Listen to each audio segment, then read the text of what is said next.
Witness this army of such mass and charge, led by a delicate and tender prince, whose spirit with divine ambition puffed makes mouths at the invisible event, exposing what is mortal and unsure to all that fortune, death, and danger dare, even for an eggshell.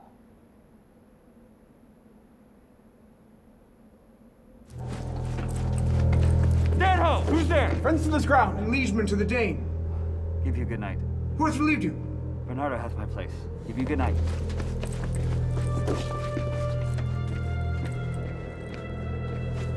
Father Bernardo! Say, what, is Horatio there? A piece of him. Welcome, Horatio. Welcome, Groversalis. What, has this thing appeared again tonight?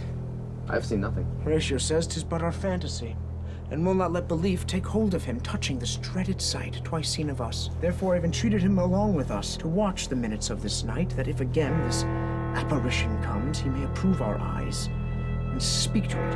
It will not appear.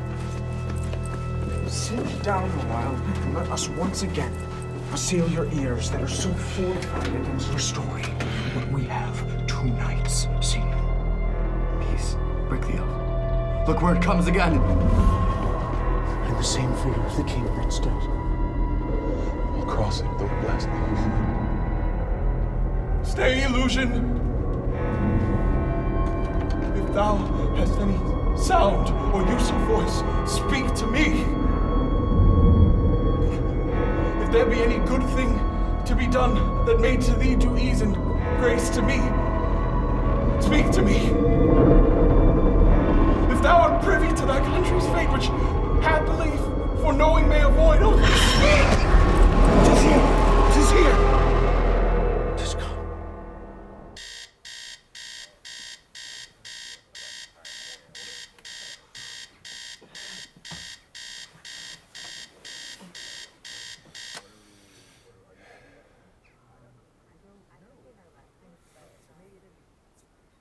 Though yet of Hamlet, our dear brother's death, the memory be green, and that it us be fitted to bear our hearts in grief, and our whole kingdom to be contracted in one brow of woe, yet so far hath discretion fought with nature, that we with wisest sorrow think on him, together with remembrance of ourselves.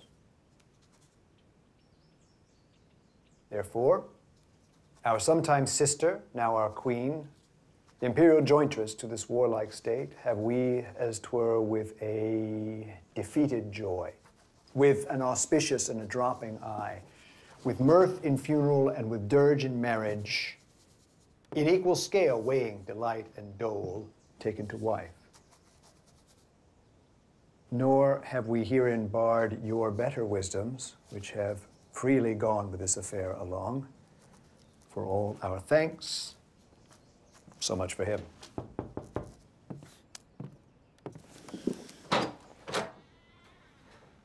And now, Laertes, what's the news with you? You told us of some suit. What wouldst thou beg, Laertes, that shall not be my offer, not thy asking? My dread lord, your leave and favor to return to France. From whence, though willingly I came to show my duty in your coronation, yet now I must confess that duty done. My thoughts and wishes bend again toward France, and bow them to your gracious leave and pardon. Have you your father's leave? What says Polonius? Hath, my lord, wrung from me my slow leave by laborsome petition, and at last, upon his will, I sealed my hard consent. I do beseech you, give him leave to go. Take thy fair hour, Laertes. Time be thine, and thy best graces, spend it at thy will. But now, my cousin Hamlet, and my son. More than kin and less than kind. How is the clouds still hang on you? Not so, my lord, I am too much i' the sun. Good Hamlet, do not forever with thy veiled lids seek for thy noble father in the dust. Thou knowest 'tis common. All that lives must die, passing through nature to eternity. Aye, madam, it is common. If it be, why seems it so particular with thee? Seems, madam. Nay, It is. I know not seems. 'Tis not alone my inky cloak, good mother, nor customary suits of solemn black, nor windy suspiration of forced breath, no, nor the fruitful river in the eye, nor the dejected havior of the visage, together with all forms, moods, shapes of grief that can denote me truly. These indeed seem, for they are actions that a man might play. But I have that within which passes show. These but the trappings and the suits of woe.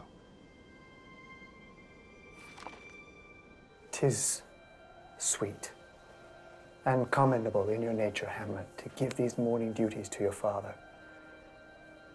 But you must know your father lost a father. That father lost his, and the survivor bound in filial obligation for some term to do obsequious sorrow. But to persever in obstinate condolement is a course of impious stubbornness. 'Tis a fault to heaven, a fault against the dead, a fault to nature, to reason most absurd, whose common theme is death of fathers, and who still hath cried from the first corpse till he that died today, this must be so. We pray you, throw to earth this unprevailing woe, and think of us as of a father. For your intent in going back to school in Wittenberg, it is most retrograde to our desire. And we beseech you, bend you to remain here in the cheer and comfort of our eye, our chiefest courtier, cousin, and our son. Let not thy mother lose her prayers, Hamlet. I pray thee, stay with us. Go not to Wittenberg. I shall in all my best obey you, madam.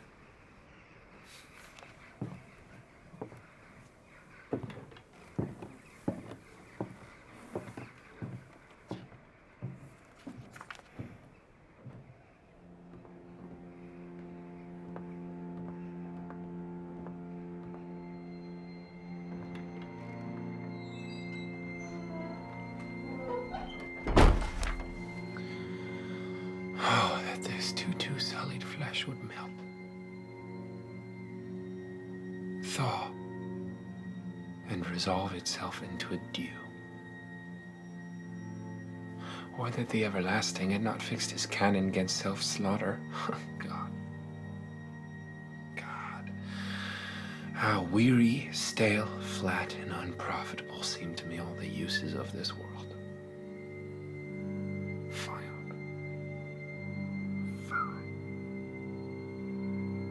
'Tis an unweeded garden that grows to seed.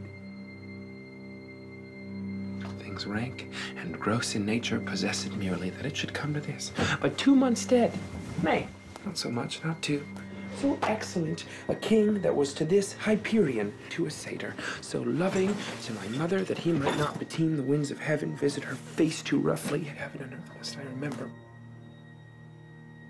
Why, she would hang on him as if increase of appetite had grown by what it fed on, and yet within a month. I may not think on't frailty, thy name is woman. A little month, or ere those shoes were old, with which she followed my poor father's body like Niobe, all tears. Why, she, even she, oh God, a beast that wants discourse of reason would have mourned longer, married with my uncle, my father's brother, but no more like my father than I to Hercules. Within a month, ere yet the salt of most unrighteous tears had left the flushing in her galled eyes, she married.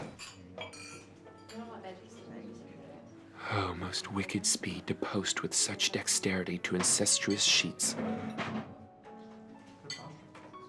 It is not, nor it cannot come to good. But break my heart, for I must hold my tongue. No, cheers. Cheers. Cheers. Oh. Chin chin.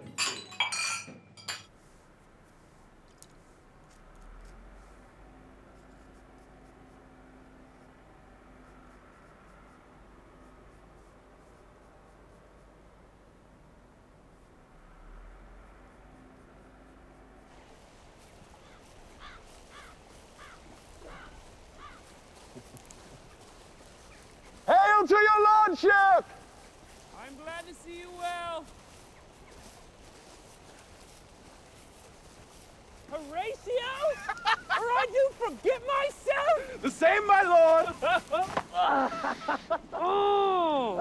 And your poor servant ever. Sir, my good friend, I'll change that name with you. What make you from Wittenberg, Horatio? Marcellus? My good lord. I'm very glad to see you, but what in faith make you from Wittenberg? Truant disposition, good my lord. I would not hear your enemies say so. But where's your fair in Elsinore? We'll teach you to drink deep ere you depart. My lord, I came to see your father's funeral. I prithee do not mock me, fellow student. I think it was to see my mother's wedding. Indeed, my lord, it followed hard upon. Thrift, Horatio. The funeral baked meats did coldly furnish forth the marriage tables. My father...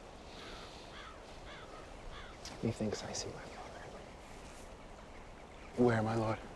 In the mind's eye, Horatio. My lord, I think I saw him yesternight. So? My lord, the king, your father.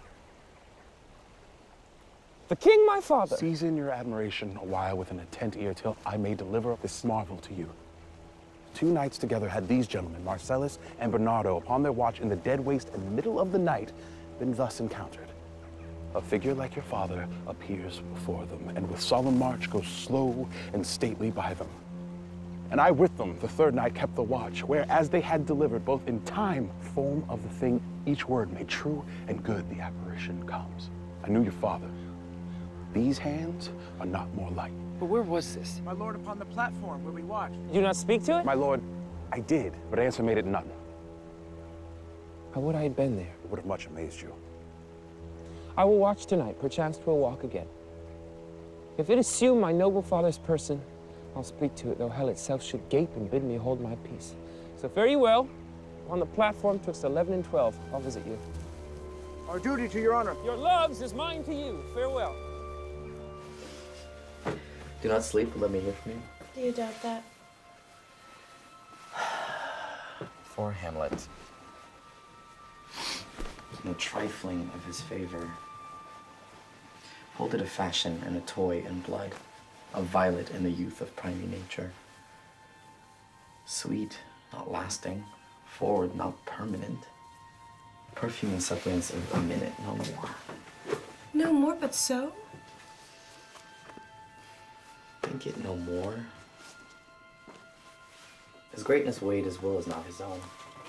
Then weigh what loss your honor may sustain if with too credent ear you list his songs or lose your heart, your chaste treasure open to his unmastered importunity. Fear it, Ophelia, fear it, my dear sister. And keep you in the rear of your affection, out of the shot and danger of desire. I shall the effect of this good lesson keep as watchman to my heart.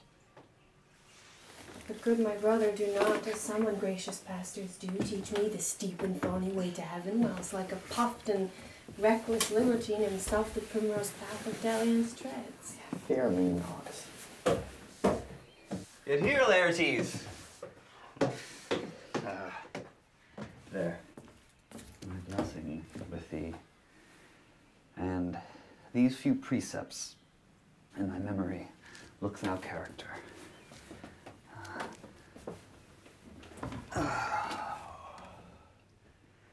Give thy thoughts no tongue, nor any unproportioned thought his act. Be thou familiar, but by no means vulgar. Those friends thou hast, and their adoption tried, grapple them unto thy soul with hoops of steel, but do not dull thy palm with entertainment of each new-hatched, unfledged courage. Beware of entrance to a quarrel, but being in, bear that the opposed may beware of thee. Costly thy habit as thy purse can buy, but not expressed in fancy, rich, not gaudy, for the apparel oft proclaims the man, and they in France, of the best rank and station, are the most select and generous chief in that. This above all, to thine own self be true.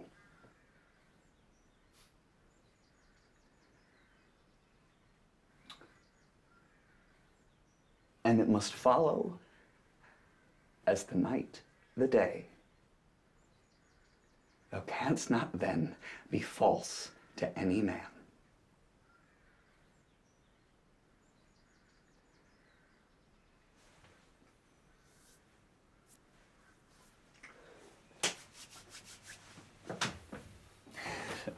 Farewell.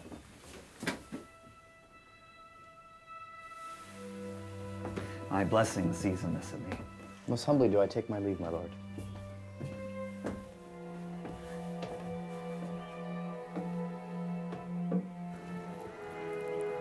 Farewell, inferior. And remember well what I've said to you. 'Tis in my memory locked, and you yourself shall keep the key of it.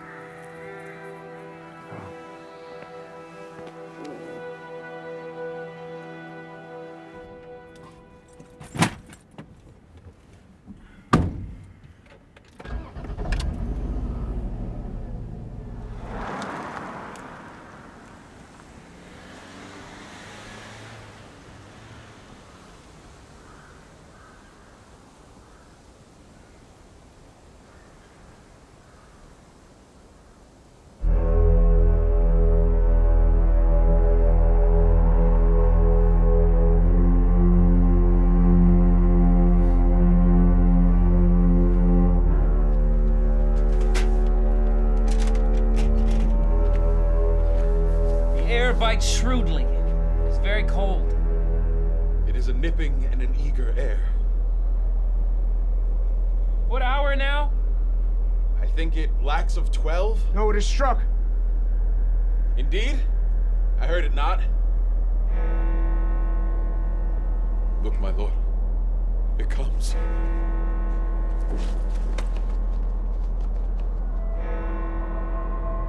Angels and ministers of Christ defend us.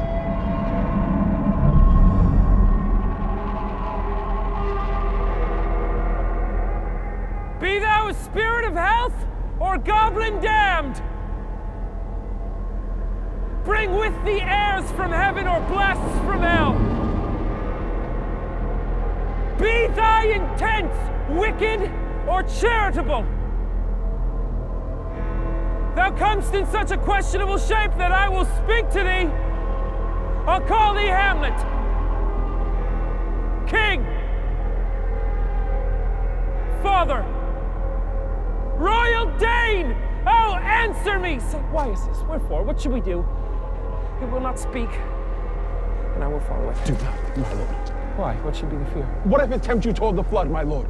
Or to the dreadful summit of a cliff and there assume some other horrible form which might deprive your sovereignty of reason and draw you into madness? Think on it! Go on, I'll follow thee! You shall not go, my lord! Hold off your hands. Be ruled, my lord. Do not go! Hand me, by heaven, I'll make a ghost of him that lets me! I say away! Go on! I'll follow thee! He waxes desperate with imagination. Let's follow him. It is not fit thus to obey him. We'll have after. Something is rotten in the state of Denmark. Heaven will direct it. Whither wilt thou lead me? Speak! I'll go no further. Mark me. I will. My hour is almost come when I to sulphurous and tormenting flames must interrupt myself. Speak. I am bound to hear. So about to revenge when thou shalt hear. What? I am thy father's spirit, doomed for a certain term to walk the night, and for the day confined to fasting fires till the foul crimes done in my days of nature are burnt and purged away. List, list, oh list, if thou didst ever thy dear father love, God, revenge his foul and most unnatural murder. Murder most foul. As in the best it is, but this most foul, strange, and unnatural. Haste me to note that I with wings as swift as meditation or the thoughts of love may sweep to my revenge. Now, Hamlet, here. 'Tis given out that sleeping in my orchard, a serpent stung me. So the whole ear of Denmark is by a forged process of my death rankly abused. But know, thou noble youth, the serpent that did sting thy father's life now wears his crown. Oh, my prophetic son, my uncle. But soft, methinks I scent the morning air. Brief let me be. Sleeping within my orchard, my custom always of the afternoon, upon my secure hour thy uncle stole with juice of cursed Hebona in a vial, and in the porches of mine ears did pour the leprous distilment. Thus was I sleeping by a brother's hand of life, of crown, of queen at once dispatched. No reckoning made, but sent to my account with all my imperfections on my head. Oh, horrible! Oh, horrible! Most horrible. If thou hast nature in thee, bear it not. Let not the royal bed of Denmark be a couch for luxury and damned incest. And you, and you, and you, remember me. Lord Hamlet! Hamlet! Lord Hamlet! My lord! My lord! I secure him. How doth my noble lord? What news, my lord? Wonderful. Oh, good, my lord, tell it. No, you will reveal it. Not I, my lord, by heaven. Nor I, my lord. But you'll be secret. I, by heaven, my lord. There's never a villain dwelling in all Denmark, but he's an errant knave. There needs no ghost, my lord, come from the grave to tell us this. Why, right. You are in the right, and so I hold it fit that we shake hands and part you as your business and desire shall point you, for every man hath business and desire such as it is. And for my own poor part, I will go pray. These are but wild and whirling words, my lord. I'm sorry they offend you heartily. Yes, faith heartily. There's no offense, my lord. Yes, by St. Patrick, but there is, Horatio. And much offense, too. And now, good friends, as you are friends, scholars and soldiers, give me one poor request. What is, my lord? We will. Never make known what you have seen to me. My lord, we will not. Nay, but swear it. Oh, day and night, but this is wondrous strange. And therefore, as a stranger, give it welcome. There are more things in heaven and earth, Horatio, than are dreamt of in your philosophy.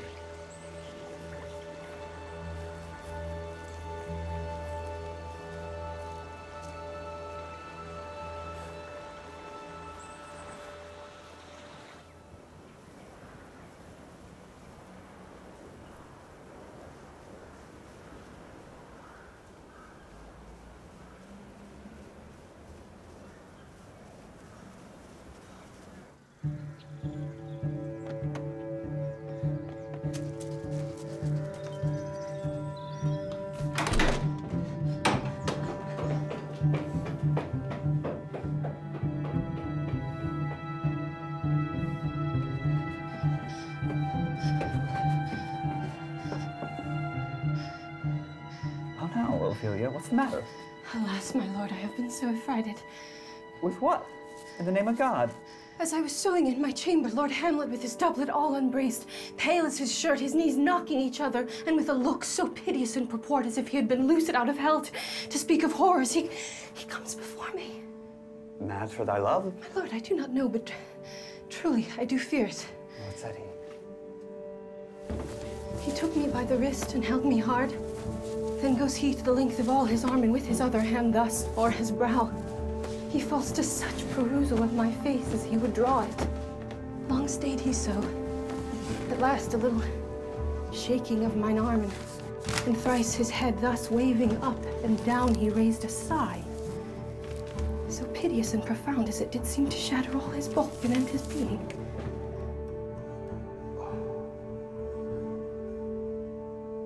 Come, go with me. I'll go seek the king. This is the very ecstasy of love, whose violent property foredoes itself and leads the will to desperate undertakings, as oft as any passions under heaven that does afflict our natures. I'm sorry. What? Have you given him any hard words of late? No, my lord, but as you did command, I did repel his letters and denied his access to me. That hath made him mad. Come, go we to the king. This must be known, which being kept close might move more grief to hide than hate to utter love. Come.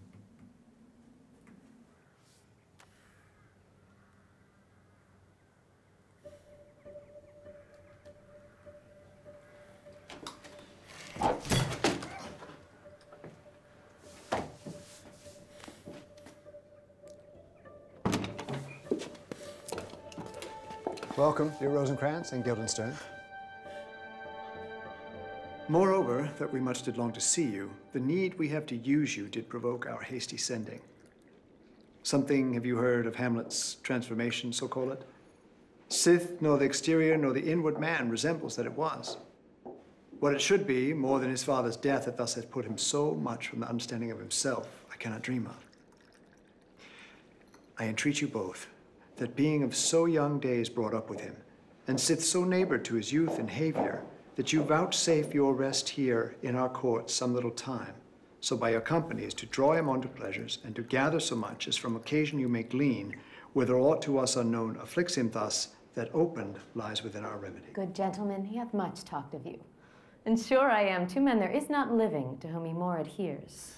Both your majesties might, by the sovereign power you have of us, put your dread pleasures more into command than to entreaty. But we both obey, and here give up ourselves in the full bent to lay our service freely at your feet to be commanded.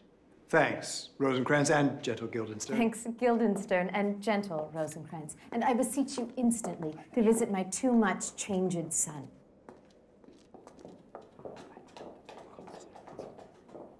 He tells me, my dear Gertrude, he hath found the head and source of all your son's distemper. I doubt it is no other than the main.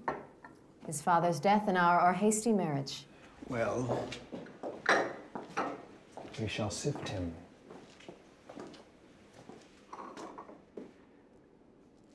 My liege and madam, to expostulate what majesty should be, what duty is, why day is day, night, night, and time is time, were nothing but to waste night, day, and time. Therefore, since brevity is the soul of wit, and tediousness the limbs and outward flourishes, I will be brief. Your noble son is mad. Mad call I it, for to define true madness, what is but to be nothing else but mad? But let that go. More matter with less art. Madam, I swear I use no art at all. That he's mad, 'tis true. 'Tis true, 'tis pity. And pity 'tis true. Foolish figure, but farewell it, for I will use no art. I have a daughter, have while she is mine, who in her duty and obedience mark hath given me this. Now, gather and surmise. To the celestial and my soul's idol, the most beautified Ophelia. That's an ill phrase. A vile phrase. Beautified is a vile phrase, but you shall hear. In her excellent white bosom. Came this from Hamlet to her? Good madam, stay a while, I will be faithful. Doubt thou the stars are fire. Doubt that the sun doth move. Doubt truth to be a liar, but never doubt I love. Oh, dear Ophelia, I am ill at these numbers. I have not art to reckon my groans, but that I love thee best. Oh, most best. Believe it, adieu. Thine evermore, most dear lady, whilst this machine is to him, Hamlet. But how hath she received his love? What do you think of me? As of a man faithful and honorable. I would fain prove so. Do you think 'tis this? Take this from this, if this be otherwise. If circumstances lead me, I will find where truth is hid, though it were hid indeed within the center. How may we try it further? You know, sometimes he walks 4 hours together here in the lobby. So he does indeed. At such a time, I'll loose my daughter to him. Be you and I behind an arras, then mark the encounter. If he love her not, and be not from his reason fallen thereon, let me be no assistant for estate, but keep a farm and carters. We will try it.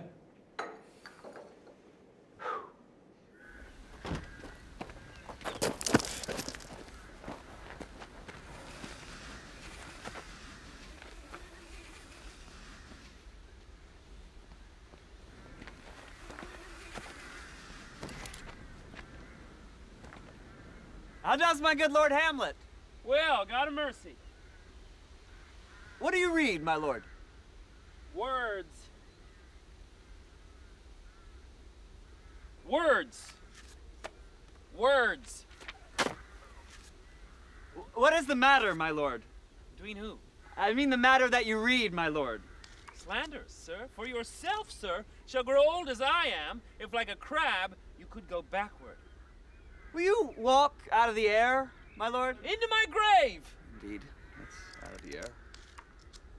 My lord, I will take my leave of you. You cannot, sir, take from me anything that I'll more willingly part with all, except my life. Except my life. Except my life. Fare you well, my lord. Tedious old fools. You go to see the Lord Hamlet. There he is. My honored lord, my most dear lord. My excellent good friends! How dost thou, Guildenstern? Huh? Rosencrantz? Good lads, how do you both? As the indifferent children of the earth, happy in that we are not over happy. On Fortune's cap, we are not the very button. Nor the soles of her shoe. Neither, my lord. Then you live about her waist, or in the middle of her favors. Faith, her privates, we. In the secret parts of Fortune, huh? Most true, she is a strumpet. What news? None, my lord, but that the world's grown honest. Then is doomsday near. But your news is not true. Let me question more in particular. What have you, my good friends, deserved at the hands of Fortune that she sends you to prison hither? Prison, my lord? Denmark's a prison. Then is the world one? A goodly one, in which there are many confines, wards, and dungeons, Denmark being one of the worst. We think not so, my lord. Why then 'tis none to you, for there's nothing either good or bad, but thinking makes it so. To me, it is a prison. Why then, your ambition makes it one. 'Tis too narrow for your mind. Oh God, I could be bounded in a nutshell and count myself king of infinite space, were it not that I have bad dreams. Which dreams indeed are ambition. For the very substance of the ambitious is merely the shadow of a dream. A dream itself is but a shadow. Truly.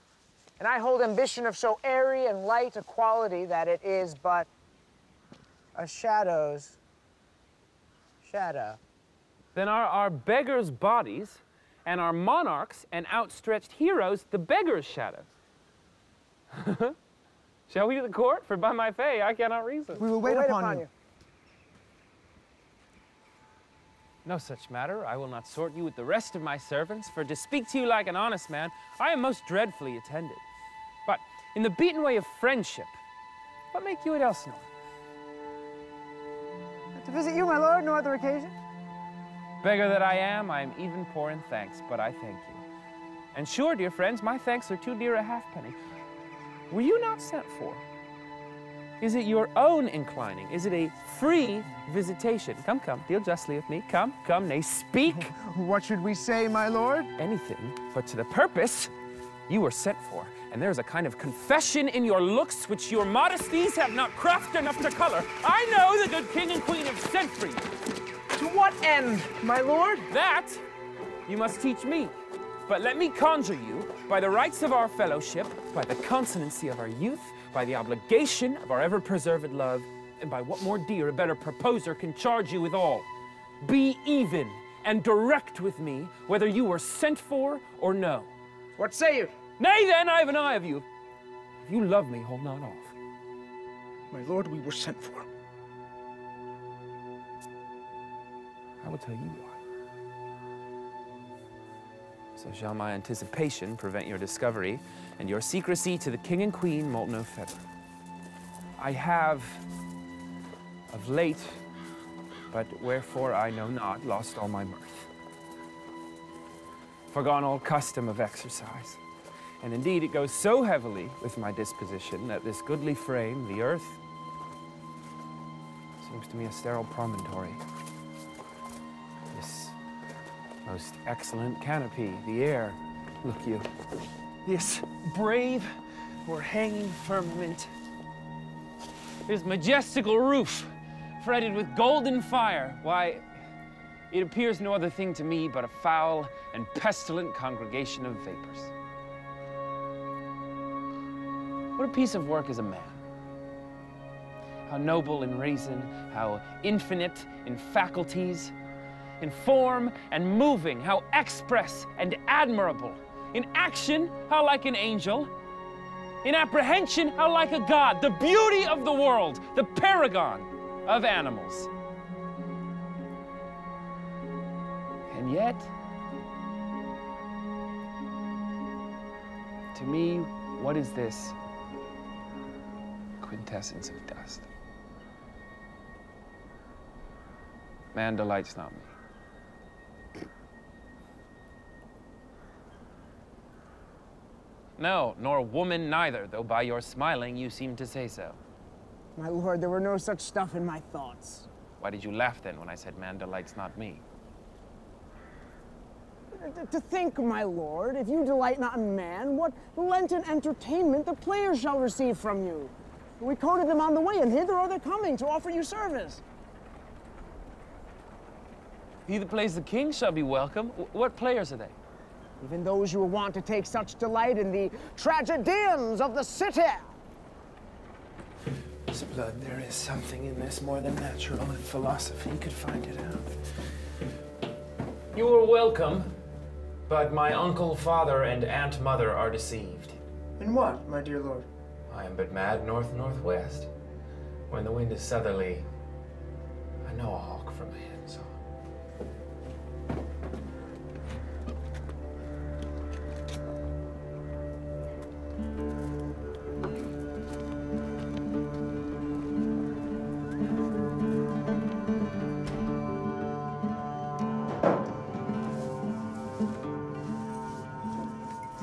Oh, my old friend. We'll have a speech straight. Come, give us a taste of your quality. Come, a passionate speech. What speech, my good lord? I heard thee speak me a speech once, but it was never acted. Or, if it was, not above once. For the play, I remember, please not the million, 'twas caviary to the general. But it was, as I received it, and others whose judgments in such matters cried at the top of mine, an excellent play. One speech in't I chiefly loved. 'Twas Aeneas' tale to Dido, and thereabout of it especially when he speaks of Priam's slaughter. If it live in your memory, begin at this line. Let me see. The rugged Pyrrhus, like the Hyrcanian beast. 'Tis not so. It begins with Pyrrhus. The hellish Pyrrhus, old grandsire Priam seeks. So proceed you. Anon he finds him, striking too short at Greeks. His antic sword, rebellious to his arm, lies where it falls, repugnant to command. Unequal matched, Pyrrhus at Priam drives, in rage strikes wide, but with the whip and wind of his fell sword the unnerved father falls. Then, senseless Ilium, seeming to feel his blow from flaming top, stoops to his base, and with a hideous crash takes prisoner Pyrrhus' ear, for lo, his sword, which was declining on the milky head of reverend Priam, seemed in the air to stick. Anon the dreadful thunder doth rend the region. So, after Pyrrhus' pause, aroused vengeance sets him new a work, and never did the Cyclops' hammers fall on Mars' armor, forged for proof etern with less remorse than Pyrrhus' bleeding sword now falls on Priam. Out, out, thou strumpet fortune! Oh, you gods in general sinner, take away her power, break all the spokes and fellies from her wheel, and bowl the round knave down the hill of heaven as low as to the fiends. This is too long. It shall to the barbers with your beard. Prithee, say on. He's for a jig or a tale of bawdry, or he sleeps. Say on, come to Hecuba. But who, woe, had seen the Moblet Queen? That's good.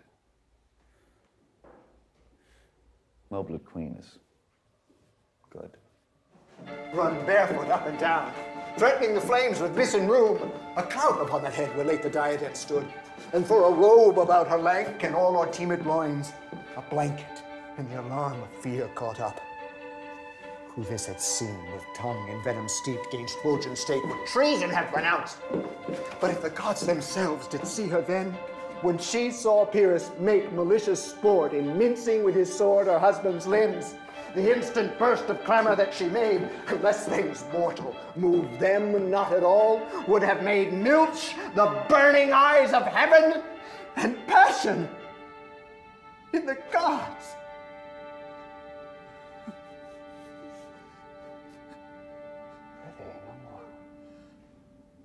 'Tis well. I'll have thee speak out the rest of this soon. Good my lord, will you see the players well bestowed? Dost thou hear me, old friend? Can you play the Murder of Gonzago? Aye, my lord. We'll have tomorrow night. You could, for a need, study a speech of some 12 or 16 lines, which I would set down and insert in, could you not? Aye, my lord. Very well. Follow that lord, and look, you mock him not.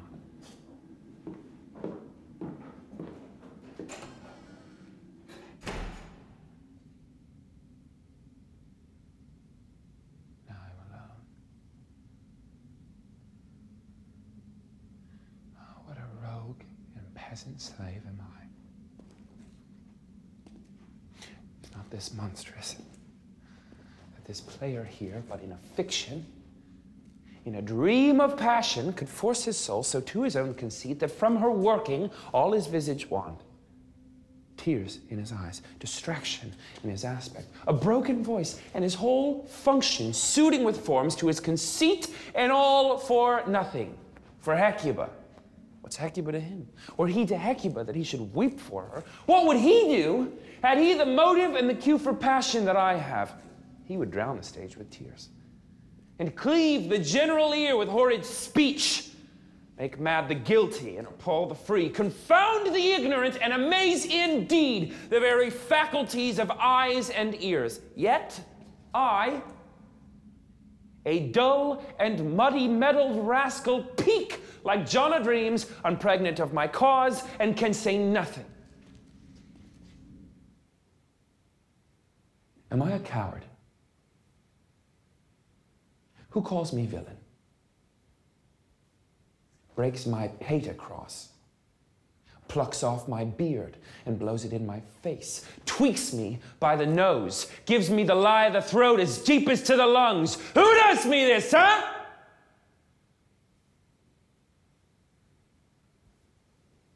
Zoons, I should take it. For it cannot be, but I am pigeon-livered and lack gall to make oppression bitter. Or ere this, I should have fatted all the region kites with this slave's awful, bloody, bawdy villain. Remorseless, treacherous, lecherous, kindless villain! Oh, vengeance! I have heard that guilty creatures sitting at a play have by the very cunning of the scene been struck so to the soul that presently they have proclaimed their malefactions. I'll have these players play something like the murder of my father before mine uncle. I'll observe his looks, I'll tent him to the quick. If he do blench, I know my course. The play's the thing, wherein I'll catch the conscience of the king.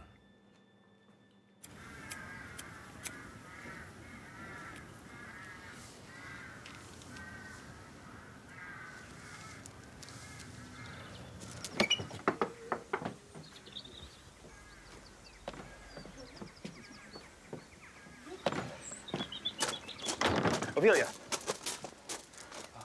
walk you here. Gracious, so please you, we will bestow ourselves. Read on this book, that show of such an exercise may color your loneliness. I hear him coming. Let's withdraw, my lord.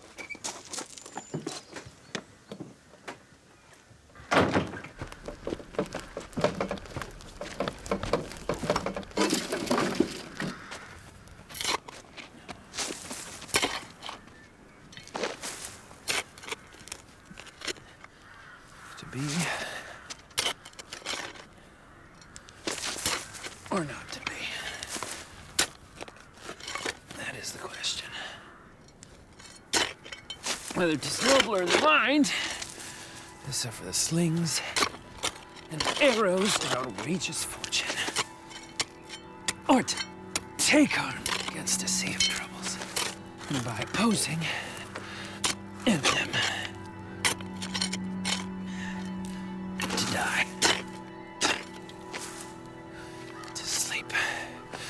No more. lie asleep to say we end the heartache and 1,000 natural shocks. The flesh is there too. 'Tis consummation. Devoutly to be wished. To die. Sleep. Sleep, perchance to dream. There's the rub. We're in that sleep of death. What dreams may come, and we have shuffled off this mortal coil. Must give us pause.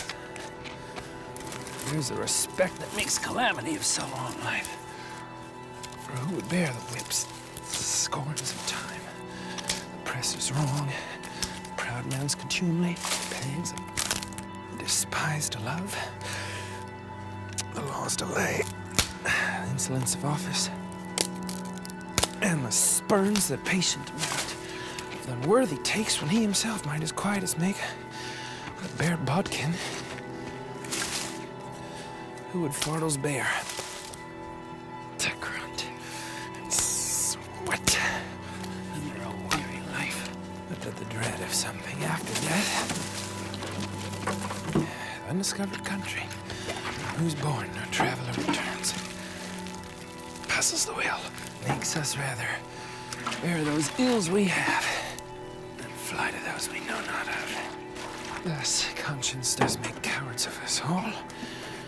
Thus, the native hue of resolution sicklied o'er with the pale cast of thought.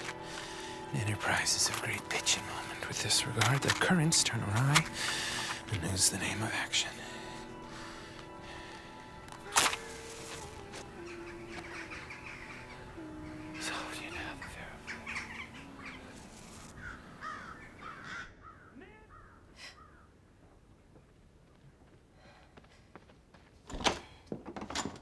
In thy presence be all my sins remembered. Good my lord. How does your honor for this many a day? I humbly thank you well. My lord, I have remembrances of yours I have longed to redeliver, and pray you now receive them.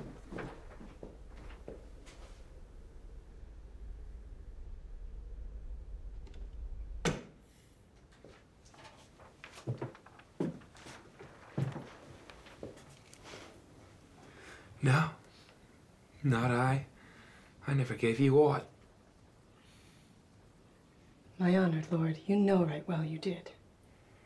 And with them words of so sweet breath composed as made the things more rich. Their perfume lost, take these again, for to the noble mind rich gifts wax poor when givers prove unkind. There, my lord.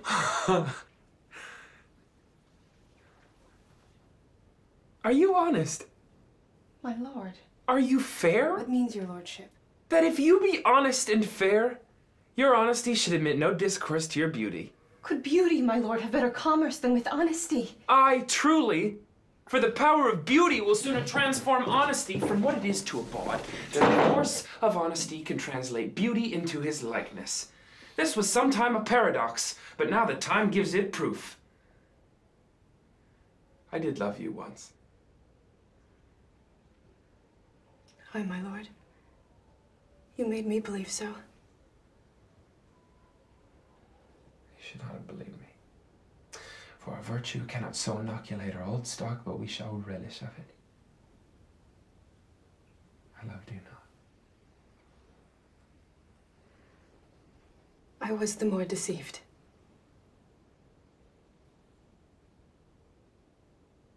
Get thee to a nunnery. Why wouldst thou be a breeder of sinners? I am myself indifferent, honest, but yet I could accuse me of such things that it were better my mother had not borne me. I am very proud, revengeful, ambitious. More offenses at my beck than I have thoughts to put them in, imagination to give them shape, or time to act them in. What should such fellows as I do crawling between earth and heaven? We are knaves, all. Go thy ways to a nunnery.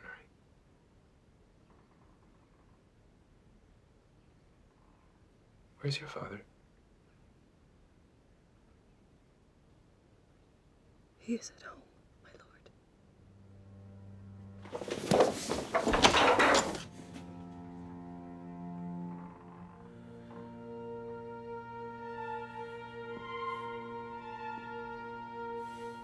Let the doors be shut upon him, that he may play the fool nowhere but in his own house.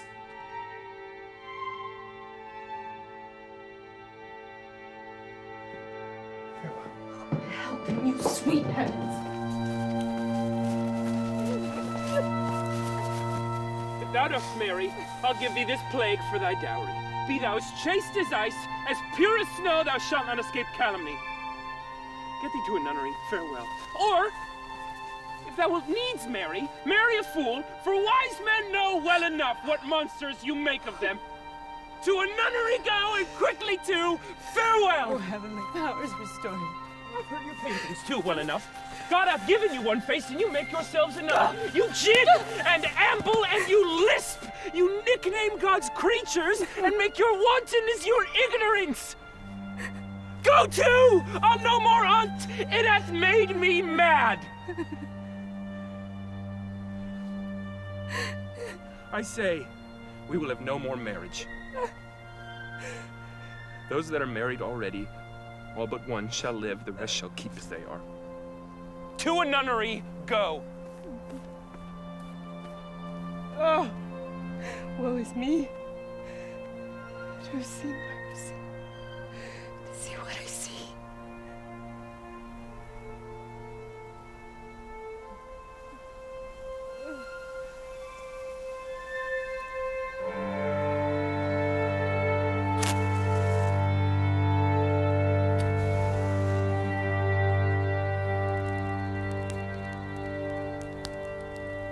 He shall with speed to England for the demand of our neglected tribute. Haply the seas and countries different with variable objects shall expel this something settled matter in his heart. It shall do well. But yet do I believe the origin and commencement of his grief sprung from neglected love. How now, Ophelia? You need not tell us what Lord Hamlet said. We heard it all. My lord, do as you please, but if you hold it fit, after the play, let his queen mother all alone entreat him. Let her be round with him, and I'll be placed, so please you, in the ear of all their conference. If she find him not, to England send him, or confine him where your wisdom best shall think. Shall be so. Madness in great ones must not unwatched go.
Speak the speech, I pray you, as I pronounced it to you, trippingly, on the tongue. But if you mouth it, as many of our players do, I had as lief the town crier spoke my lines.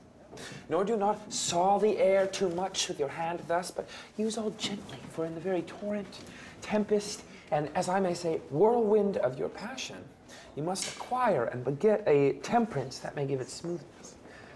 Oh, it offends me to the soul to hear Robustes, periwig-pated fellow tear a passion in tatters, the very rags, to split the ears of the groundlings, who for the most part are capable of nothing but inexplicable dumb shows and noise. It out-Herods Herod. Pray you avoid it. I warrant, Your Honor.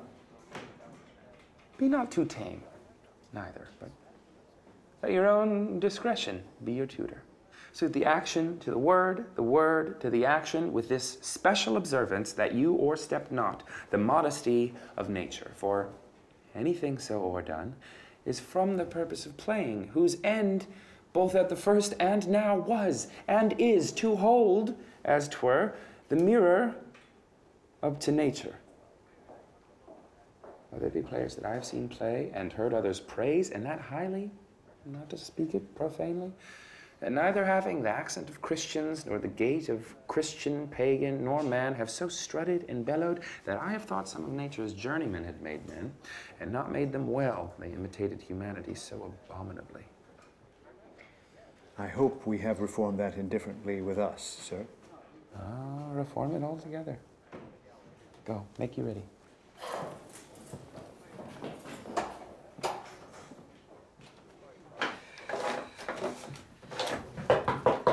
Oh no, my lord. Will the king hear this piece of work? And the queen too.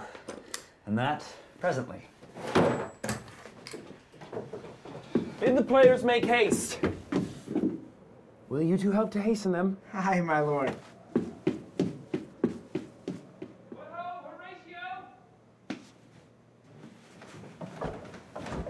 Here, sweet lord, at your service. Horatio, thou art e'en as just a man as e'er my conversation could withhold. My dear lord, Nay, do not think I flatter. There is a play tonight before the king. One scene of it comes near the circumstance which I have told thee of my father's death. I prithee, when thou seest that act afoot, e'en with the very comment of thy soul, observe my uncle. If his occulted guilt do not itself unkennel in one speech, it is a damned ghost that we have seen, and my imaginations are as foul as Vulcan's stithy. Give him heedful note, for mine eyes will rivet to his face, and after, we will both our judgments join in censure of his seeming. Well, my lord, if he steal aught the whilst this play is playing and escape detecting, I will pay the theft.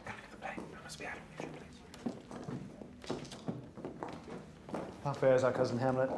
Excellent, faith. Of the chameleon's dish, I eat the air, promise crammed. You cannot feed capons, sir. I have nothing with this answer. Hamlet, these words are not mine. No, nor mine now. My lord, you played once at the university, you say? That did I, my lord, and was accounted a good actor. What did you enact? I did enact Julius Caesar. I was killed at the Capitol. Brutus killed me. It was a brute part of him to kill so capital a calf there. Be the players ready? Aye, my lord, they stay upon your patience. The instances that second marriage move are base respects of thrift, but none of love. A second time I killed my husband dead, when second husband kisses me in bed. I do believe you think what now you speak. Come hither, my dear Hamlet, sit by me. No, good mother, here's my lord. Determine off. Mark that. Purpose is but the slave to memory. A violent birth, but poor validity. Which now, the fruit unripe sticks on the tree, but fall unshaken when they mellow. Most necessary 'tis that we forget to pay. Lady, shall I lie in your lap? Ourselves debt. No, my lord. But to ourselves in passion we I mean my head upon your lap. Aye, my lord. You think I'm in country matters? I think but joy most revels, grief doth most nothing. Grief joys, My lord. slender accident. That's a fair thought to lie between maid's legs. What is my lord? Nothing? You're merry, my lord. Why? Aye, my lord. What should a man do but be merry? For look you how cheerfully my mother looks, and my father died within 2 hours. It is twice 2 months, my lord. Our thoughts are ours. So long. Their ends.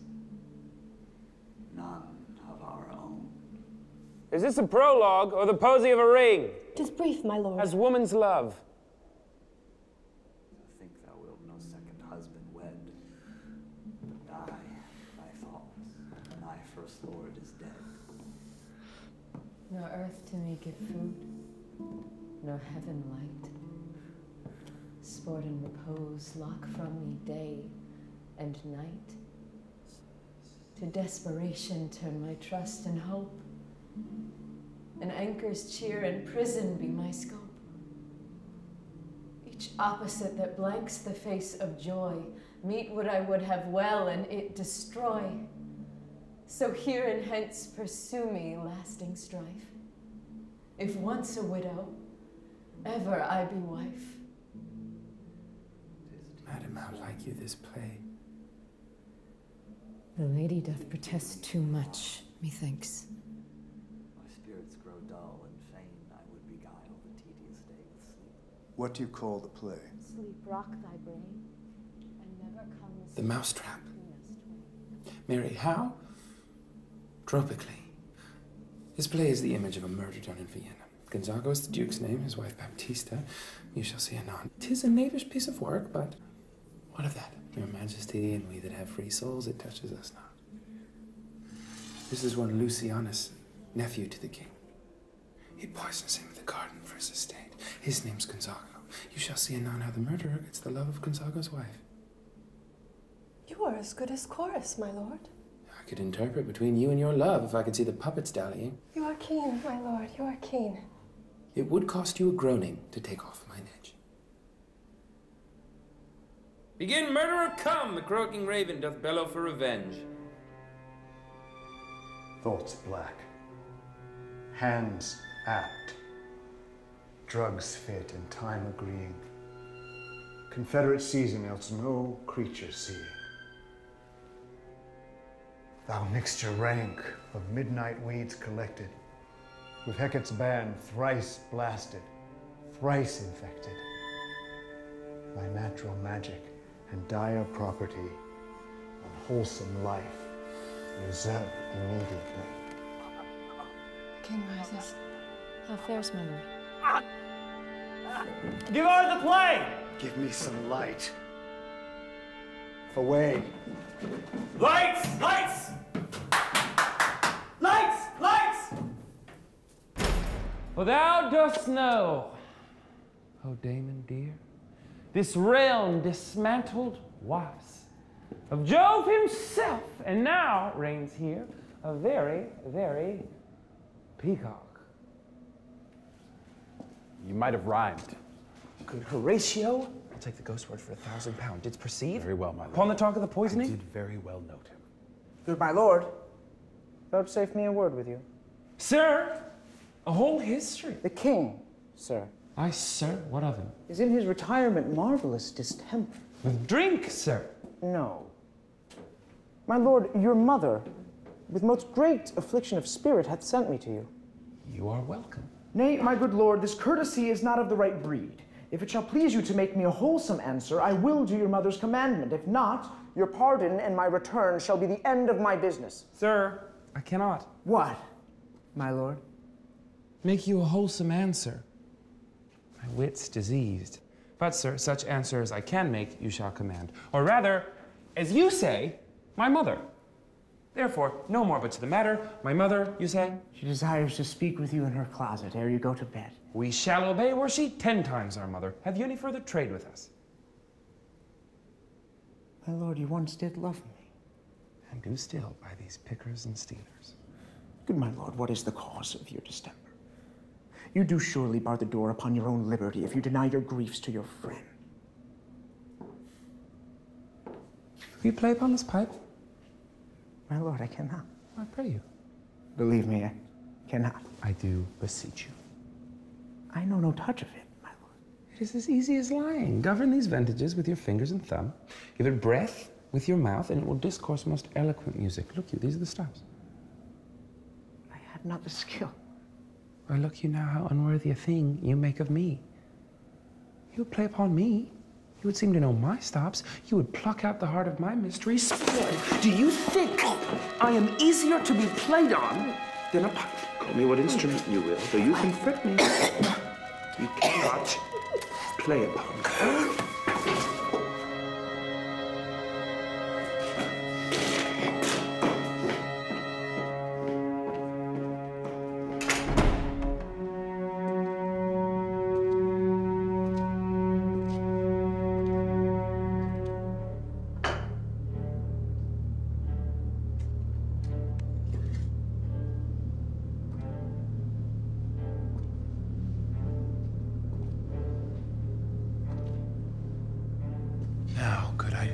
hot blood, and do such bitter business as the day would quake to look on. Soft. Now to my mother. I will speak daggers to her, but use none. I like him not, nor stands it safe with us to let his madness range. Therefore prepare you. I your commission will forthwith dispatch, and he to England shall along with you. We will haste us. My lord, he's going to his mother's closet. Behind the arras, I'll convey myself to hear the process. Fare you well, my liege. I'll call upon you ere you go to bed and tell you what I know.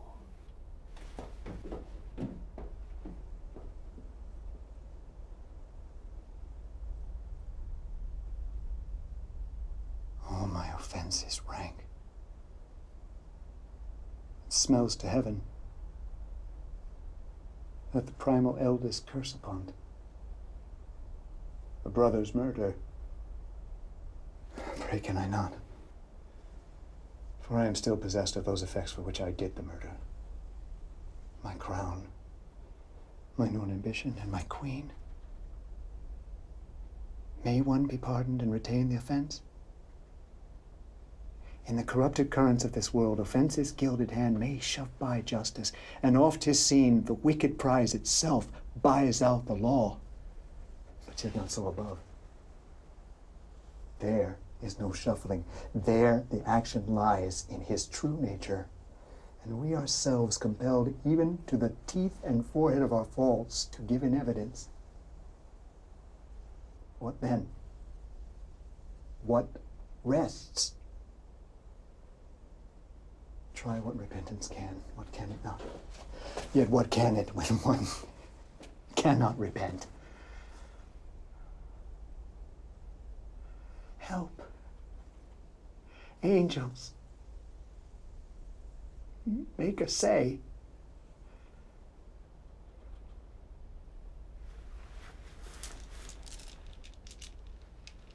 Bow stubborn knees.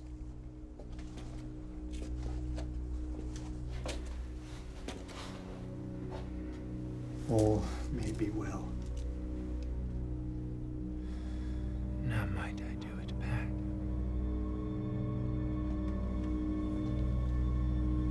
Now he is a praying.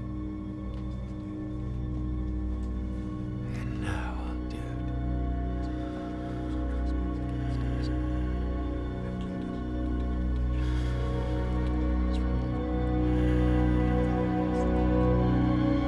And so he goes to heaven. And so am I revenged.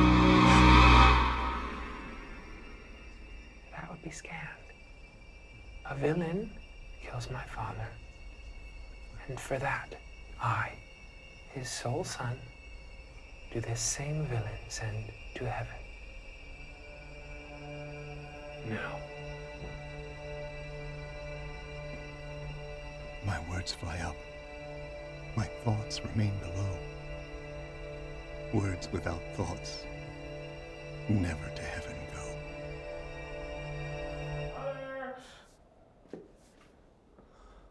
Withdraw, I hear him coming. Mother!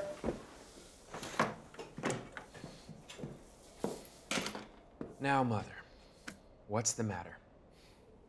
Hamlet, thou hast thy father much offended. Mother, you have my father much offended. Come, come. You answer with an idle tongue. Go, go. You question with a wicked tongue. How now, Hamlet? What's the matter now? Have you forgot me? No. By the rood, not so. You're the queen, your husband's brother's wife, and would it were not so, you are my mother. Nay. Then I'll set those to you that can speak. Come and sit you down. You shall not budge. You go not till I set you up a glass where you may see the inmost part of you. What will thou do? Thou wilt not murder me! Help! Help! Help! Help! How now,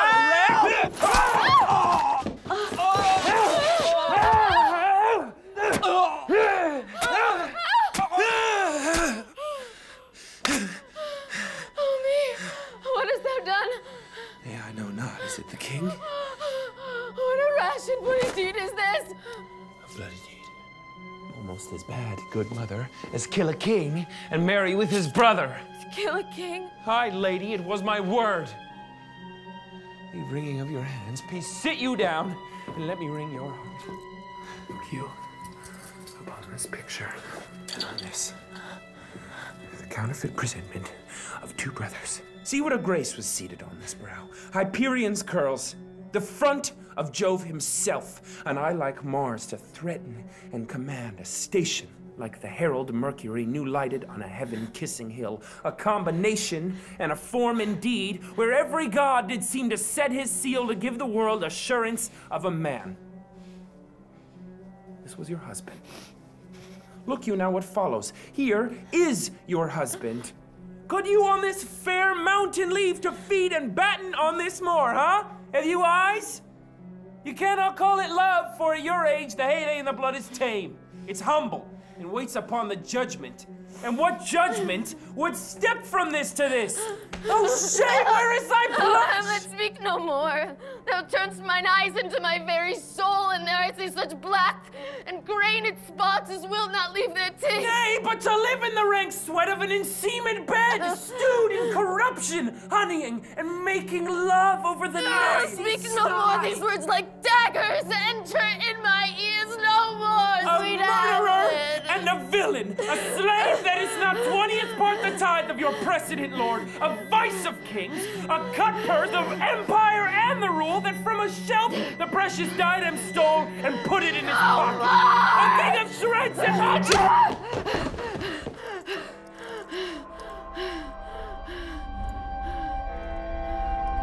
Save me.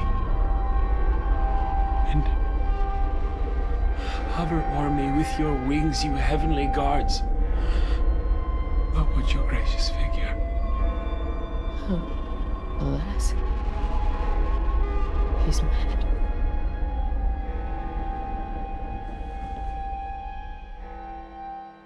How is it with you, lady?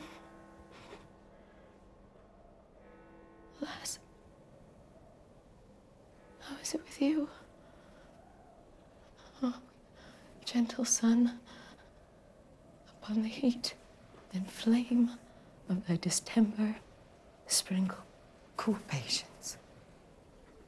Whereon do you look? Do you see nothing there? Nothing at all.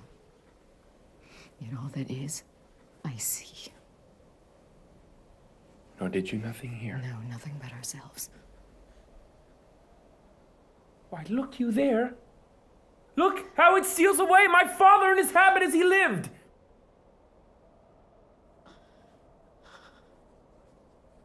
It is not madness that I have uttered.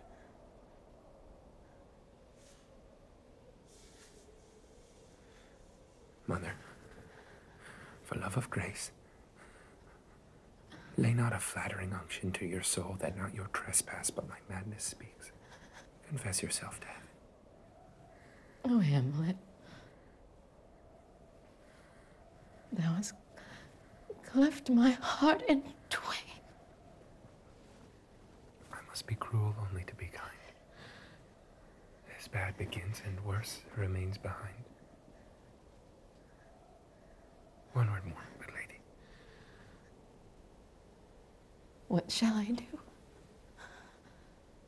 Not this, by no means, that I bid you do. Let the bloat king tempt you again to bed, pinch wanton on your cheek, call you his mouse, and let him for a pair of reachy kisses, or paddling in your neck with his damned fingers, make you to ravel all this matter out, that I, essentially, am not in madness, but mad in craft. Be thou assured, if words be made of breath, and breath of life, I have no life to breathe what thou hast said to me.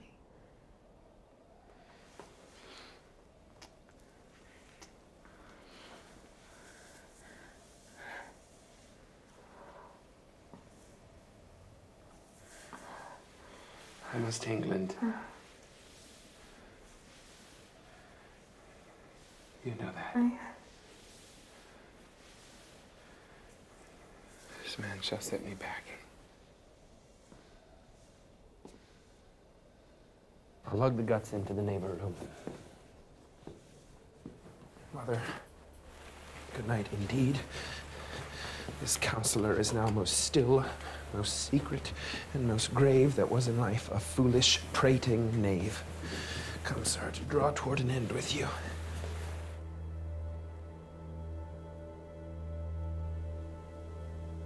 Good night, Mother.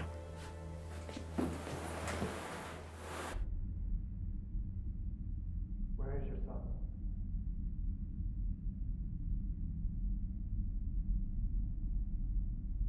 Where has he gone?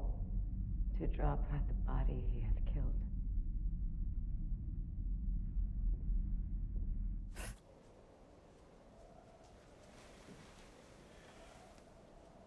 Oh, Gertrude, come away.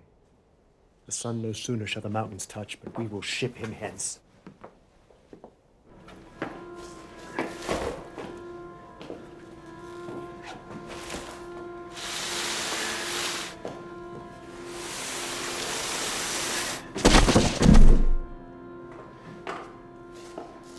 Safely stowed.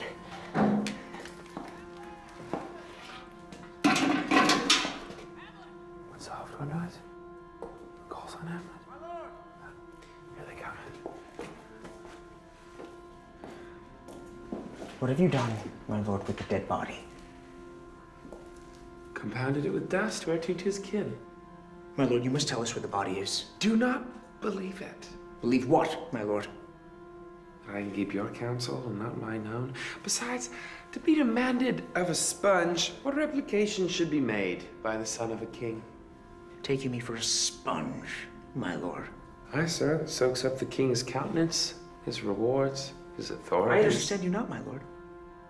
I'm glad of it. A knavish speech sleeps in a foolish ear. My lord, you must tell us where the body is and go with us to the king. Well, the body is with the king.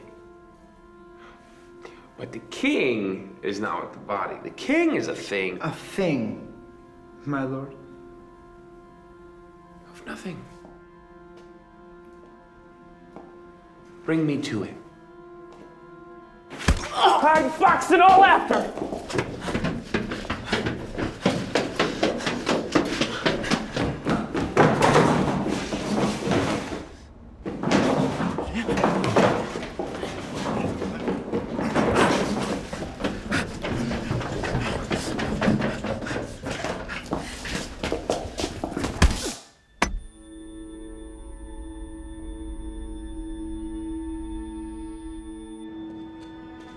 How now? What hath befallen? Where the dead body is bestowed, my lord, we cannot get from him.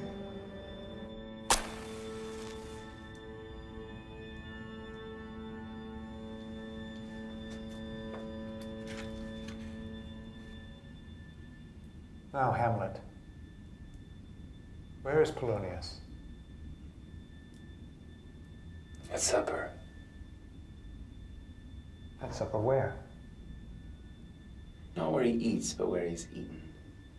A certain convocation of politic worms are eating at him. Where is Polonius? In heaven? Send thither to see. If your messenger find him not there, seek him in the other place yourself. Hamlet! This deed, for thine especial safety, which we do tender as dearly as we grieve for that which thou hast done, must send thee hence with fiery quickness. Therefore prepare yourself. For England. Aye, Hamlet. Good.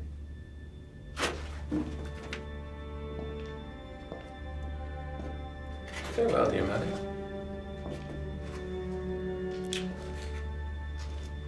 Thy loving father, Hamlet. Mother. Father and mother is man and wife. Man and wife is one flesh. And so, my mother. Come. For England.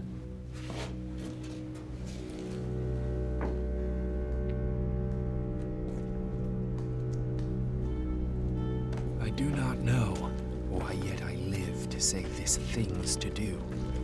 sith I have cause, and will, and strength, and means to do't. Oh, from this time forth, my thoughts be bloody, or be nothing worth.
Beauteous majesty of Denmark.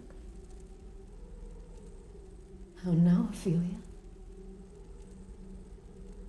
How should I your true love know from another one? By his cockle hat and staff, and his sandal shoon. Alas, sweet lady, what Say imports it, this? you mock. He is dead and gone, lady. He is dead and gone. At his head a grass-green turf, at his heels a stone. Nay, but Ophelia. Pray you mock! White his shroud as the mountains, Lord, all in sweet flower.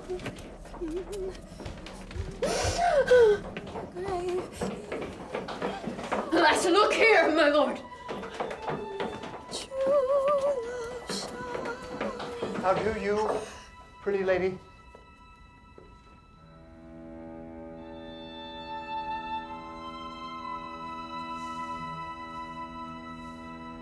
Well, God help you. They say the owl was a baker's daughter. Lord, we know what we are, but not what we may be. Conceit upon her father. Pray! Let's have no words of this, but when they ask you what it means, say you this. Tomorrow is St. Valentine's Day, and all the morning betime, and I have made a true to be the time, and the people's don't decide.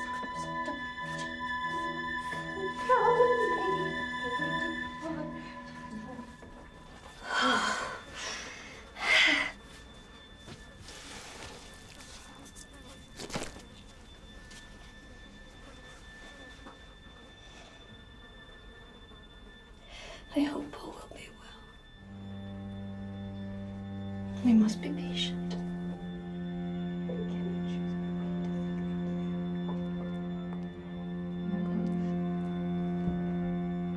How long have she been thus?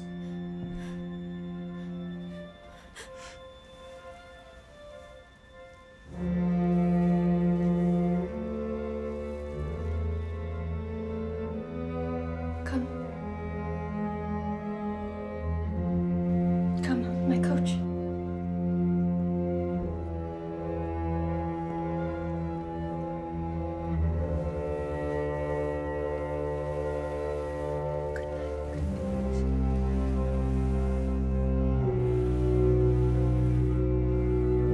Follow her close and give her good watch, I pray you.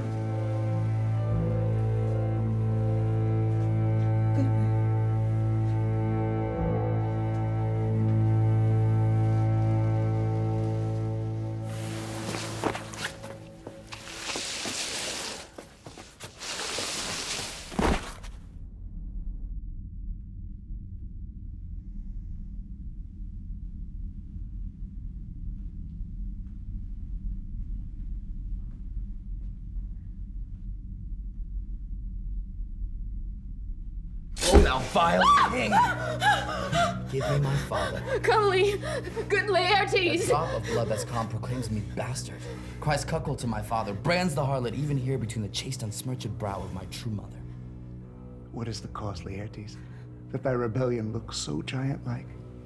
There's such divinity doth hedge a king that treason can but peep at what it would. Acts little of his will. Tell me, Laertes, where thou art thus incensed. Let him go, Gertrude. Speak, man. Where is my father? Dead. But not by him. Let him demand his fill. How came he dead? I'll not be juggled with. Now let come what comes, only I'll be revenged most throughly for my father. Who shall stay you? That I am guiltless of your father's death, and am most sensibly in grief for it. It shall as level to your judgment peer as day does to your eyes.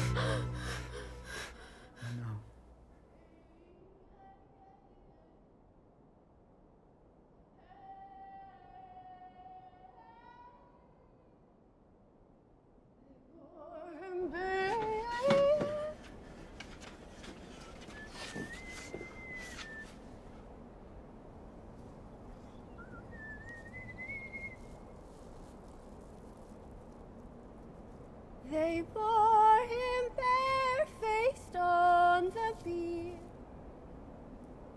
Hey, Nononi. Hey, Noni. Oh, he drieth my brains. And on his grave rained many a tear. A rose of May.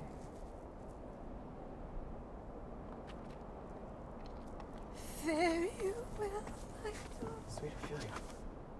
Fare you well, my dove, my dove.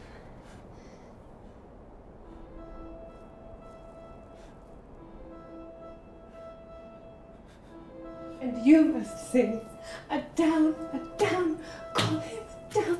And you a down, call him down. Oh, how the wheel becomes him.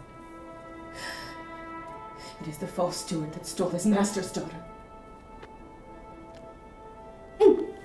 There's rosemary. That's for remembrance. Pray you, love. Remember.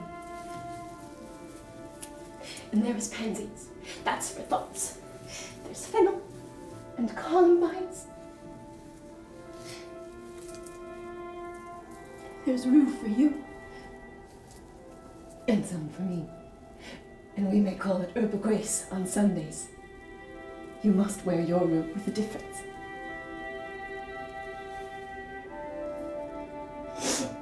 There's a daisy. I would give you violets, but they withered all when my father died. They say he made a good end.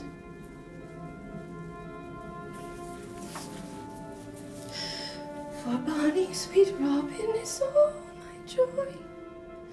Oh, my joy. Oh, my joy. Oh, my joy. Oh, my joy. Oh, my joy.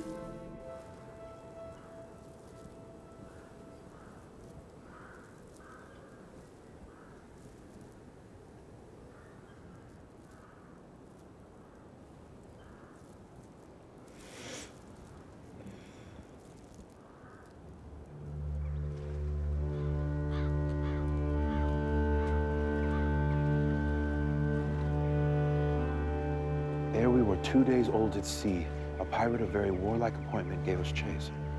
Finding ourselves too slow of sail, we put on a compelled valor, and in the grapple I boarded them.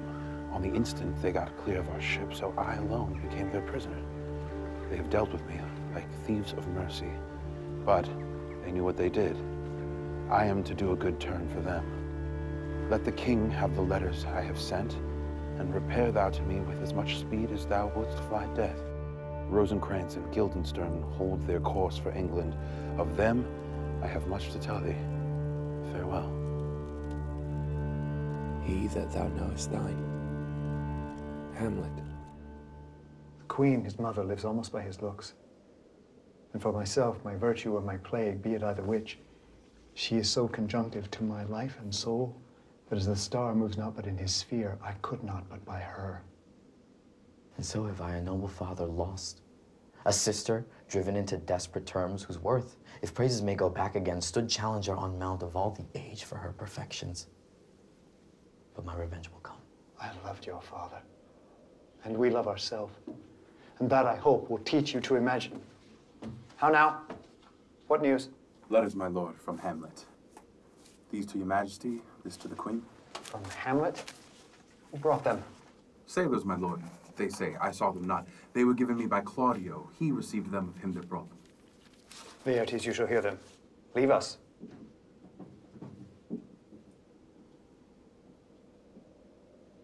High and mighty, you shall know I am set naked on your kingdom. Tomorrow shall I beg leave to see your kingly eyes, when I shall, first asking your pardon, thereunto recount the occasion of my sudden and more strange return, Hamlet. What should this mean? Will the rest come back, or is it some abuse and no such thing? Naked. And in a postscript here, he says, alone. Can you advise me?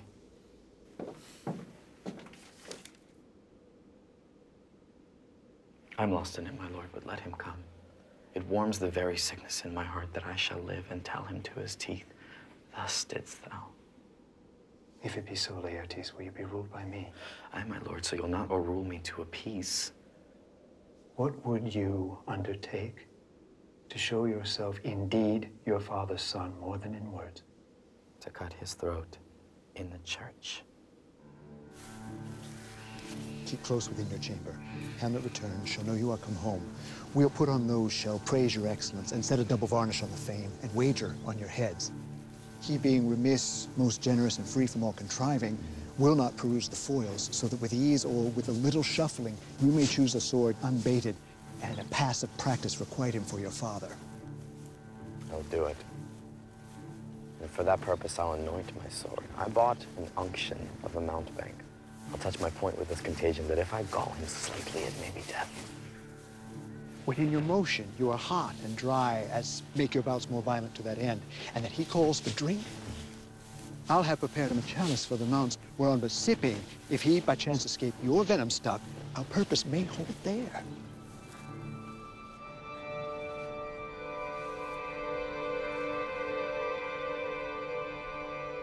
When woe doth tread upon another's heel, so fast they follow.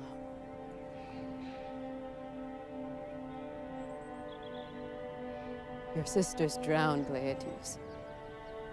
Drowned? Oh. Where? There is a willow, grows askant the brook, that shows his hoar leaves in the glassy stream. There, fantastic garlands did she make, of crowflowers, nettles, daisies, and long purples, that liberal shepherds give a grosser name, but our cold maids do dead men's fingers call them. There, on the pendant bough, her cornet weeds, clamoring to hang an envious sliver brook. When down her weedy trophies and herself fell in the weeping brook, her clothes spread wide, and mermaid like a while they bore her up, which time she chanted snatches of old lauds, as one incapable of her own distress. But long it could not be, till that her garments, heavy with their drink, pulled the poor wretch from her melodious lay to muddy death.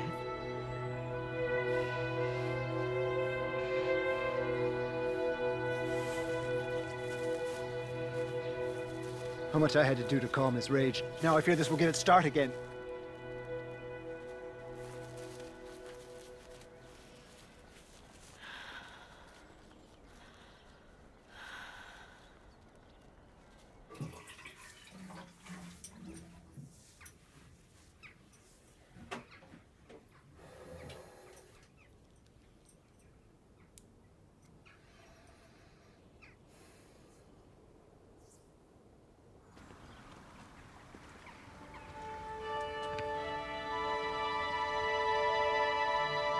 sir, in my heart there was a kind of fighting that would not let me sleep. There's a divinity that shapes our ends, rough hew them how we will. That is most certain. Up from my cabin, my sea gown scarfed about me, in the dark groped I to find out them. Had my desire, figured their packet, and in fine withdrew to mine own room again, making so bold, my fears forgetting manners, to unfold their grand commission, where I found, Horatio, a royal knavery. An exact command, larded with many several sorts of reasons, importing Denmark's health, and England's too, with such bugs and goblins in my life that on the supervise, no leisure bated, no, not to stay the grinding of the axe, my head should be struck off. Is it possible? Here's the commission. Read it at more leisure. But wilt thou hear now how I did proceed? No, I beseech you.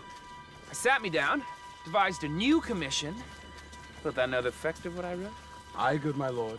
An earnest conjuration from the king, as England was his faithful tributary, that on the view and knowing of these contents, without debating further more or less, he should those bearers put to sudden death, not shriving time allowed.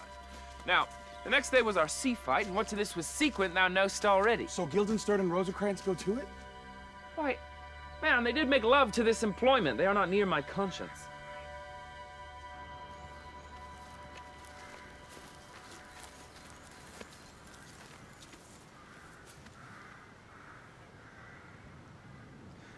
Whose grave is this, Sirrah? Mine, sir. Think it be thine indeed, for thou liest in. You lie out on, sir, and therefore 'tis not yours. For my part, sir, I do not lie in't, yet it is mine. Thou dost lie in't to be in't, and say it is thine. 'Tis for the dead, not for the quick. Therefore thou liest. 'Tis a quick lie, sir. 'Twill away again from me to you. What man dost thou dig it for? For no man, sir. What woman, then? For none, neither. Who is to be buried in't? One that was a woman, but rest her soul, she's dead. How absolute the knave is. How long hast thou been gravemaker? I came to it that very day that young Hamlet was born. He that is mad and sent to England. Aye, Mary. Why was he sent into England? Why, because he was mad. He shall recover his wits there. If he do not, 'tis no great matter there. Why? 'Twill not be seen in him there. There the men are as mad as he. How came he mad? Very strangely, they say. How strangely? Faith, Ian was losing his wits. Upon what ground? Right here, in Denmark. Here. The skull hath lain you in the earth some 23 years. Whose was it? A horse and mad fellow's it was. Whose do you think it was?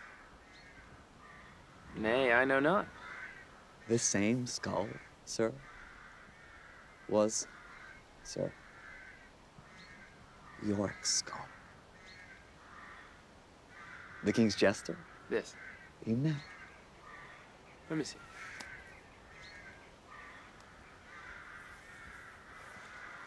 Alas. Poor Yorick. I knew him, Horatio. A fellow of infinite jest, of most excellent fancy. He hath borne me on his back 1,000 times, and now... how abhorred in my imagination it is. My gorge rises at it. Where be your jibes now? Your gambols, your songs, your flashes of merriment that were wont to set the table on roar? Not one now to mock your own grinning? Quite chapfallen?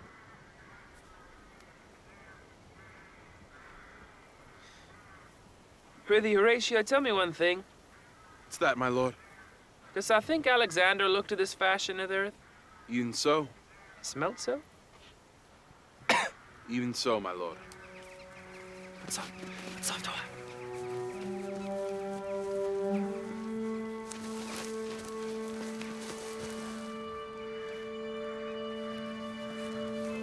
comes the king and the queen. Who is this they follow?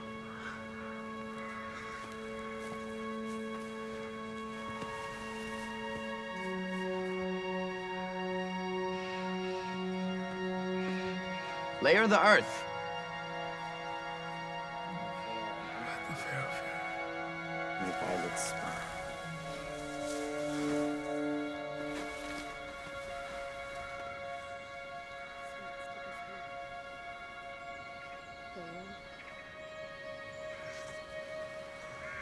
I hoped thou shouldst have been my Hamlet's wife. I thought thy bride bed to have decked, sweet maid, and not have strewed thy grave.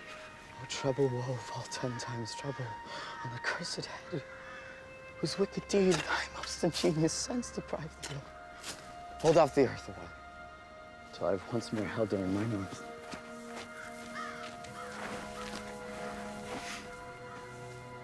What is he whose grief bears such an emphasis, whose phrase of It makes them stand like wonder-wounded hearers. This is I, Hamlet the Dane! The devil take that soul! Prince, not will. I prithee take my fingers from my throat! Hamlet! Good, my lord, be quiet! I loved Ophelia! 40,000 brothers could not with all their quantity of love make up my sum! What would thou do for her? Oh, for the love of God, forbear! Show me what thou wilt do. Would weep? Would fight? Would fast? Would tear thyself? Would drink a beetle? Eat a crocodile? I'll rant as well as thou. This is mere What madness. is the reason that you used me thus? I loved you ever! But it is no matter. Let Hercules himself do what he may. The cat will mew, and dog will have his day.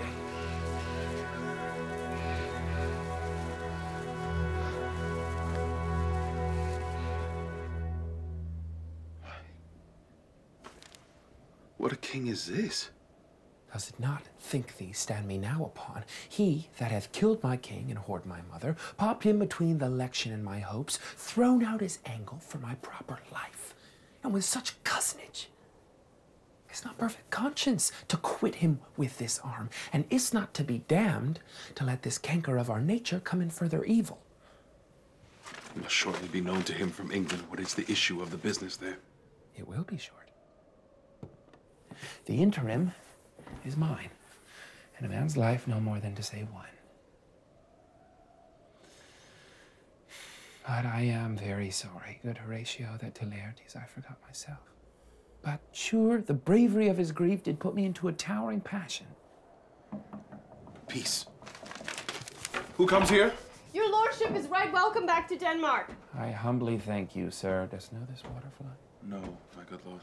Sweet lord, if your lordship were at leisure, I should impart a thing to you from his majesty. I will receive it, sir, with all diligence of spirit. So here's newly come to court Laertes. Believe me, an absolute gentleman full of most excellent differences, of very soft society, and great showing. Why do we wrap the gentleman in our more rarer breath? Sir? What imports the nomination of this gentleman? Of Laertes. Of him, sir. Oh, I know you are not ignorant. I would you did, sir, yet in faith, if you did, it would not much approve me. Well, sir? You are not ignorant of what excellence Laertes is. I dare not confess that, lest I should compare with him in excellence. But to know a man well, where to know himself. I mean, sir, for his weapon. What's his weapon? Rapier and dagger. That's two of his weapons, but, well... The king, sir, hath laid, sir, that in a dozen passes between yourself and him, he shall not exceed you 3 hits. He hath laid on 12 for 9, and it would come to immediate trial if your lordship would vouchsafe the answer. Sir, I will walk here in the hall. If it please his majesty, it is the breathing time of day with me. Let the foils be brought. The gentleman willing, and the king hold his purpose, I will win for him, and I can, if not, I will gain nothing but my shame and the odd hits. Shall I deliver you in so? To this effect, after what flourish your nature will.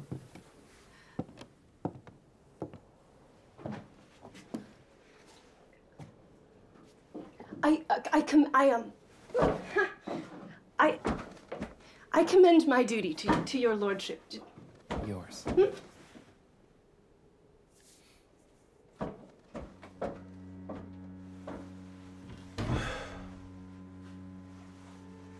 You will lose, my lord.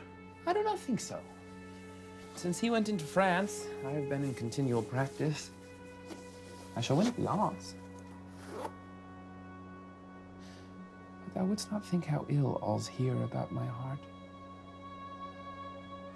But it is no matter. Nay, good my lord. It is what foolery, but it is such a kind of gain-giving as would perhaps trouble a woman. If your mind dislike anything, obey it. I will forestall their repair hither and say you are not fit. Not a whit. We defy augury. There is a special providence in the fall of a sparrow. If it be now, 'tis not to come. If it be not to come, it will be now. If it be not now, yet it will come. The readiness is all. Since no man of aught he leaves knows, what is't to leave betimes? Let be.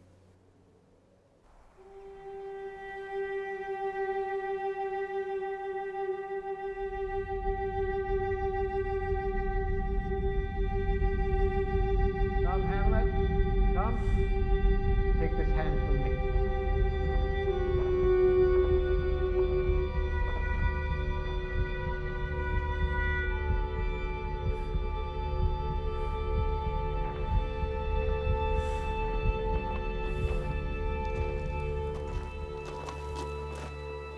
Give me your pardon, sir. I have done you wrong. But pardoned, as you are a gentleman. As present knows, and you must needs have heard, how I am punished with a sore distraction.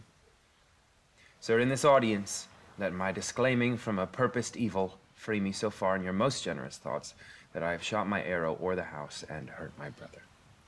I am satisfied in nature, whose motive in this case should stir me most to my revenge, but in my terms of honor, I stand aloof, and will no reconcilement till by some elder masters of known honor I have a voice and precedent of peace to keep my name ungored. I embrace it freely, and with his brother's wager frankly play. Give us the foils. Come on. Come, one for me. I'll be your foil, Laertes. In mine ignorance, your skill shall, like a star in the darkest night, stick fiery off indeed. You mock me, sir? No, by this hand. You know the wager. Very well, my lord. Your grace has laid the odds of the weaker side. I do not fear it. I've seen you both, but since he is better, we have therefore odds. Now the king drinks to Hamlet.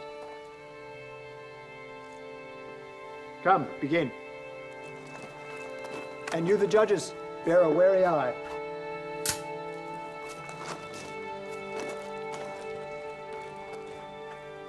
Come on, sir. Come, my lord. One! No. Judgment. A hit! A very palpable hit. Well, again. Stay. Hamlet, this pearl is thine. Here's to thy health. Give him the cup. I'll play this bout first. Set it by a while. Come. Ho! Another hit. Touch. Touch, I do confess. Our son shall win. He's fat and scant of breath. Here, Hamlet, take my napkin. Rub thy brow.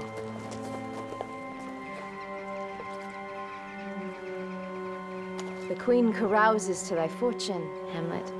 Good, madam. Gertrude! Do not drink. I will, my lord. I pray you pardon me.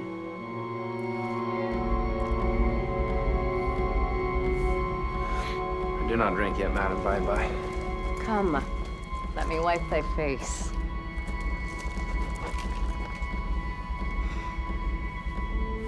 My lord, I'll hear you now. Do not think it. Come for a third, Laertes. You do but dally. I pray you pass with your best violence. I am afeard you make a wanton of me. Say so.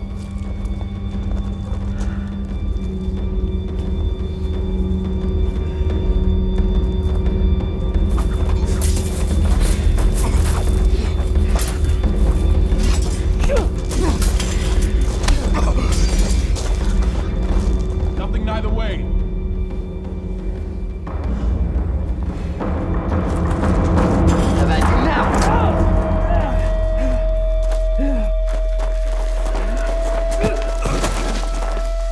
Apart then, they are incensed. okay? Come again. Look to the queen there, Ho.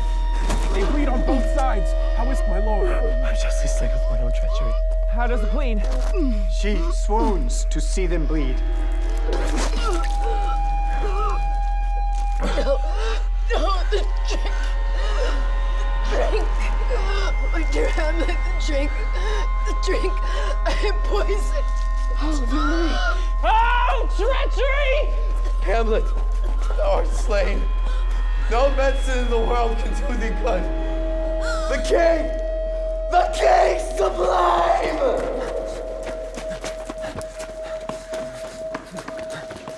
Here! Thou incestuous, murderous, damn, Dane.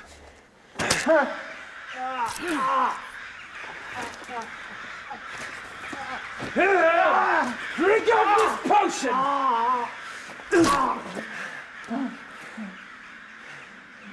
Is thy union here? Follow my mother.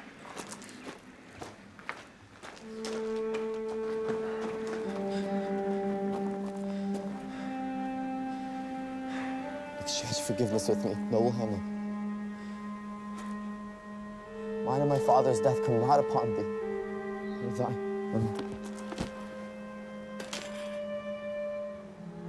Heaven make thee free of it. I follow thee.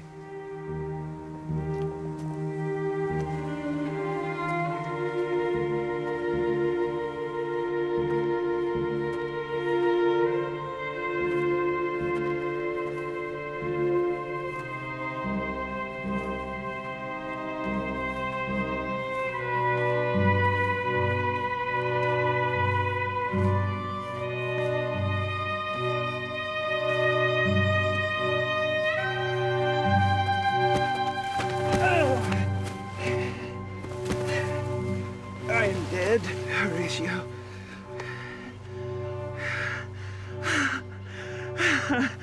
I could tell you. But let it be. Horatio, I am dead. Thou livest. Report me and my cause aright to the unsatisfied. Never believe it. Here's yet some liquor left. Oh, man, give me the cup. Let go, by heaven!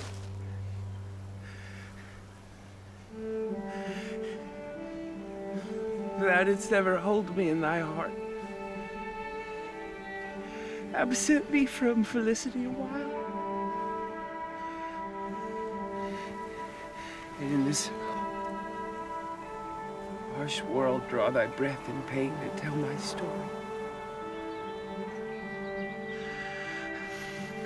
Rest. Silence.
Cracks a noble heart.